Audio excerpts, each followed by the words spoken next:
તાપીમાં જિલ્લા સેવા સદન ખાતે ઈવીએમ મોબાઈલ નિદર્શન વાનને લીલી ઝંડી આપવામાં આવી, જ્યાં જિલ્લા ચૂંટણી અધિકારી ડોક્ટર વિપિન ગર્ગના હસ્તે ઈવીએમ મોબાઈલ નિદર્શન વાનને લીલી ઝંડી આપી પ્રસ્થાન કરાવ્યું। તો જિલ્લાના મતદારો માટે ઈવીએમ વીવીપીએટના જે માધ્યમથી પોતાના કિંમતી મત કેવી રીતે આપવો તે અંગે લોકોમાં જાગૃતિ આવે તે માટે કાર્યક્રમ યોજવામાં આવ્યો। કાર્યક્રમમાં જિલ્લા નાગરિક પુરવઠા અધિકારી નેહા સવાણી, વ્યારા મામલતદાર એચ.જે. સોલંકી સહિત જિલ્લા ચૂંટણી વિભાગના અધિકારી કર્મચારીઓ ઉપસ્થિત રહ્યા હતા।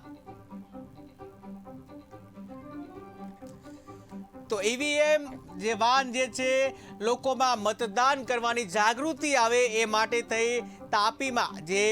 ચૂંટણી અધિકારીઓ દ્વારા વાનને પ્રસ્થાન કરવામાં આવ્યું છે કે જ્યાં તાપી ઈવીએમમાં મોબાઈલ નિદર્શન વાનને લીલી ઝંડી આપી પ્રસ્થાન કરવામાં આવ્યું, જ્યારે જિલ્લા ચૂંટણી અધિકારીએ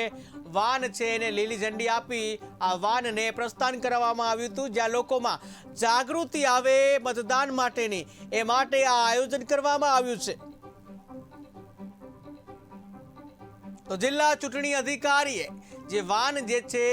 એને લીલી ઝંડી આપી અને રવાના કરી, જ્યાં તાપીમાં ઈવીએમ અને વીવીપીએટ છે એ અંગે લોકોમાં જાગૃતિ આવે,